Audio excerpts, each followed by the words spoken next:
Alright guys, nandito tayo ngayon sa Tabaco City para gawin yung project natin. Meron tayong wall na pipinturahan ng lime wash effect.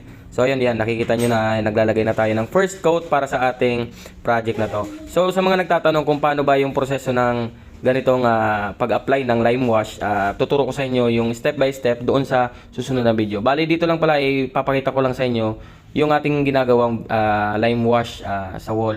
Kumbaga wala pa ako kasing oras para magturo. Then gagawa natin siya ng separate video para doon sa mga gusto mag-DIY sa kanilang mga bahay. So yan guys, ayan kung makikita nyo, pinapatuyo lang natin yung first coat and ready na yan para lagyan ng, eto na, magsa-second coating na tayo. Yan, bilisan lang natin. Yan. Bali pag naka-second coat ka na guys, depende pa rin sa'yo kung i-proceed mo siya sa third coat. Yung third coat naman kasi medyo madilim na talaga siya guys. Medyo parang wala na sa kanyang effect yung stroke na nilagay natin, yung mga para makikita-kita pa yung mga stroke effect doon sa brush pagka naka third layer na tayo. Pero pagka first or second, medyo maganda pa. Meron ngang gusto is yung first coat lang, pero dito nag-apply tayo ng second coat kasi para mahabol natin yung ibang part na medyo uneven yung pintura ng simento. And yung syempre meron tayong habulin, halimbawa yung mga dugtungan ng simento, yung kilikili ng mga kantuhan, yan.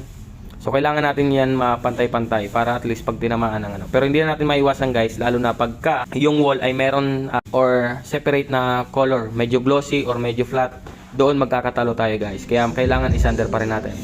And dito nga guys ay tapos na tayo sa first phase ng ating lime wash project. Ayan. Kung makikita nyo, medyo okay na siya and inaantay na lang natin siyang ma-cure. And dito pala guys, mag-a-apply na tayo ng ating pinaka top coat dito sa ating mga wall. At dito nga guys ay mag-a-apply na tayo ng first layer ng ating top coat dito sa tapos na. Yon. Dalawang phase to ng project natin. Yung una sa unahan sa harap, yung pinaka nadi-display, and yung sa looban ng part ay papahuli ko na lang yon para at least pwede nating ilipat yung mga gamit na nandoon banda. So dito pala guys, kailangan natin na maging maayos yung ating pagkakalagay ng top coat. Hindi dapat magkabuo-buo or hindi magkakaroon ng pagka hindi pantay-pantay ng pagkakalagay ng top coat kasi